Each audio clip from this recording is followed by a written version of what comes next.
سلام كبرات تخاتلت مدباتنا كم ياللهم تقاطعناكم نحنا مجم تلفونا فوتكم تبغى لنا أبي ودكم تعنا أبصرحكم كعوتنا تمننا نابزن لهم زدانا لكم مدب بزعب عاق من بقعة استفلالي مويات هزفتنا تواسائي كوميديان ماسنيا سالاي سنتباوي مبراتو سلومون مبري زدستعستوينا حزنا لكم متينا زلنا كدم جمارنا جن مورالكم أبكتسال نسرحنا حقا سلزخنا حدراكم بشير لايك كومنت كتعجبونا الناس غاخرنا بغتا نمدبنا خنبل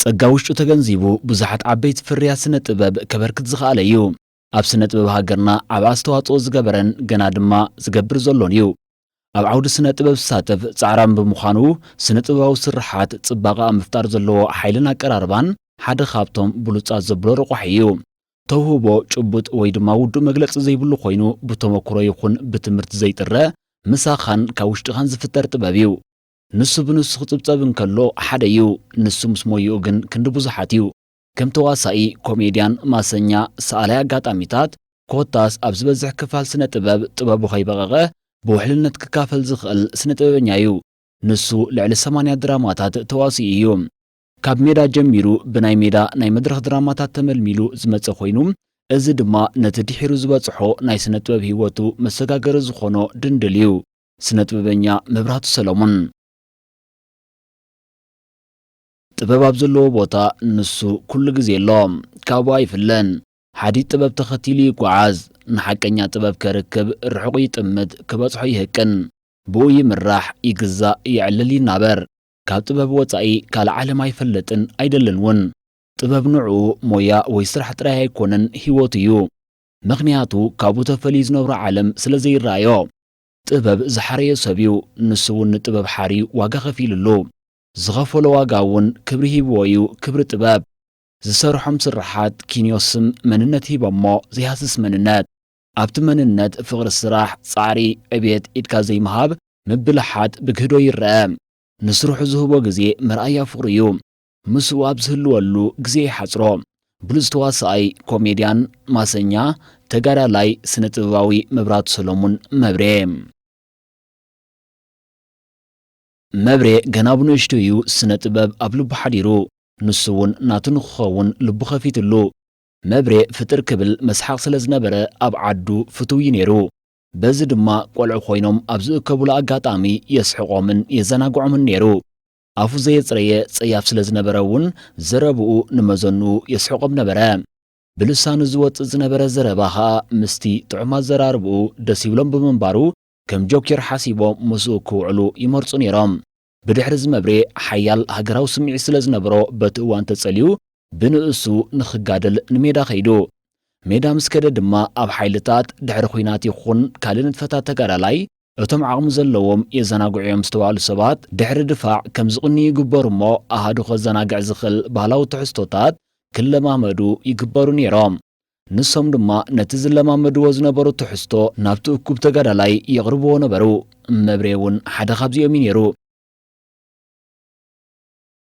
መብሬ ኣብ ዝባዶ ውብ ንኡስ ዞባ ማይ ዓይኒ መንብሮ ኣብ እትበሃል ዓዲ ተወሊዱ ከም ኩሎም ቆልዑ ገጠር ድማ እናጓሰየን ዝተፈላለየ ባህላዊ ፀወታታት እናተፃወተን ዓብዩ ከም ቆልዓ ሕውስን መስሓቕን ስለ ዝነበረ ኸኣ ደቂ ዓዱ ምስኡ ንኽፃወቱ ዝመርፅዎ ቆልዓ ኮይኑ እዩ ጎቢዙ ሻውኪ ቃርሳ ኣዘላል ከኣ ገለ ካብቲ መብሬ ቆልዓ ኮይኑ ምስ ደቂ ዓዱ ዝፃወቶ ዝነበረ ባህላዊ ፀወታታት እዩ መብሬ ቀዳሚት ዝሰርሓ ድራማ ኣብ ሜዳ ኮይና ከም ቴፕ ኮይኑ ዝሰርሓ እያ ኣብቲ እዋን ተጋዳላይ ኮንካ ኣብ ሜዳ ድላይካ ምርካብ ይከኣል ኣይነበረን ኣሃዱ መብሬ እውን ቴፕ ስለ ዝሰኣኑ መብሬ ቴፕ ኮይኑ ተዋሲኡ ኣብታ ድራማ መብሬ ቴፕ ኮይኑ ኣብ ዝበልዕዎ ይደርፍ ኣብ ዘጥፍዎ ድማ ስቕ ይብል ነይሩ ካልእቲ ድራሞ ድማ ኣሻኹ ዕምባባ ትብል ኮይና ብምክኤል ኣዶናይ ዝተደርሰት እያ ነይራ ኣብኣ ድማ መብሬ ከም ኳደረ ብምዃን ዓቕሙን ክእለቱን ኣመስኪሩ ብዘይካ ዝመብሬ ናይ ዝተሰውኡ ብፆት ደርፍታት እውን ይደግም ነይሩ እዩ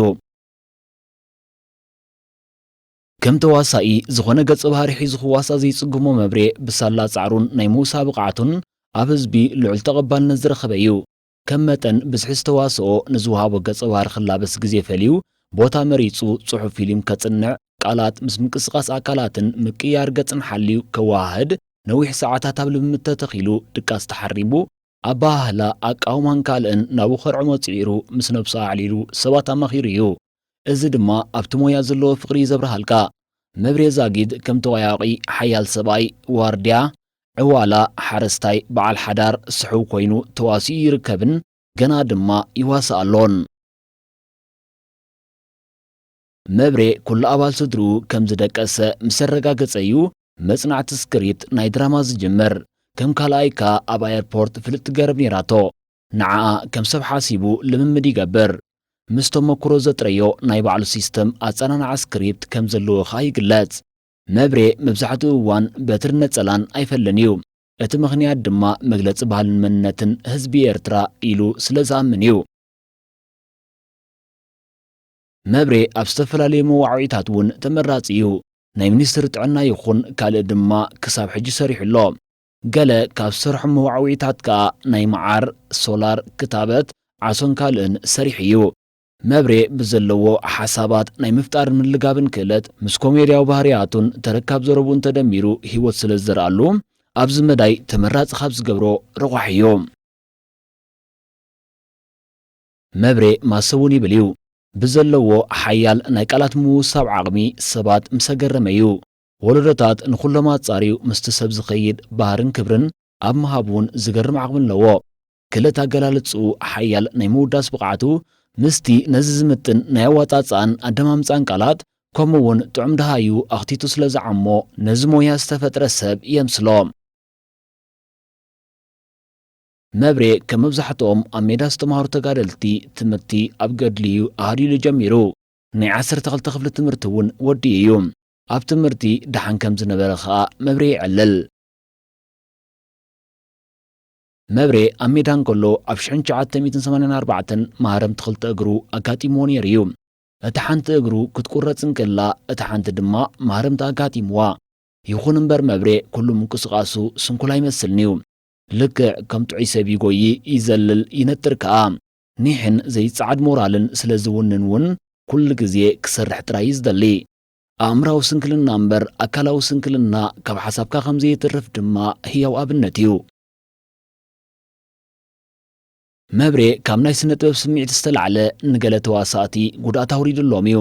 ኣብ ገለ እዋን መሸንጎጋ በትሪ፣ ኣብ ገለ እዋን ብኢዱ፣ ኣብ ገለ እዋን እውን ብበትሪ እናገበረ ንገለ ተዋሳእቲ ሃሪምዎም። ገለ ካብቶም ብመብሬ ዝተሃርሙ ስነ ጥበባውያን ድማ ሻሹ ተኽለ፣ ውዳሰ፣ ምራጭ ክጥቀሱ ይኽእሉ። መብሬ ንዝወሃቦ ገጸ ባህሪ ክመስሎ ኢሉ ስለ ዝፅዕር ብሓያል ስምዒት እውን ስለ ዝሰርሖ እዩ ኣብ ገለ እዋን ከምኡ ዝገብር። እዚ ድማ ንሞዩ ዝኸፍሎ መስዋእቲ ዝህቦ ክብርን ዘለዎ ፍቕርን የብርሃልና። መብሬ ክሳብ ሕጂ ብርክት ዝበሉ ድራማታትን ናይ ቴሌቭዥን ተኸታተልቲ ፊልምታትን ተዋሲኡ እዩ።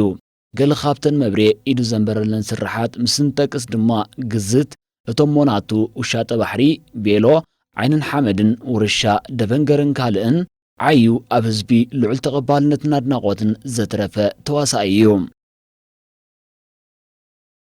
መብሬ ቅድሚ ናብ ተዋስኦ ዓለም ምእታዉ ብዙሕ ስራሕ ፈቲን እዩ። ጻዕራምን ፈታዊ ስራሕን ስለ ዝኾነ ኸ ሓራዳይ ፈላፂ ዕንፀይቲ ቤላ ሮባ ሰኣላይ ኮይኑ ይሰርሕ ነይሩ። ኣብዚ እዋን ከዓ ከም ተዋሳኢ ኮይኑ ኣብ ምዕያይ ይርከብ ኣሎ። መብሬ በዓል ሓዳርን ኣቦ 8 ውሉዳትን እዩ። ኣብዚ እዋን ድማ 58 ዓመት መሊኡ ይርከብ። ኣብ 2020 ጥራይ 80 ድራማታት፣ ፊልምታትን ኮሜድታትን ሰሪሑ ነይሩ። ኣብ ውሽጢ እዚ 5 ዓመት ከዓ ብርክት ዝበሉ ስራሓት ከም ዘፍረየ ፍሉጥ እዩ።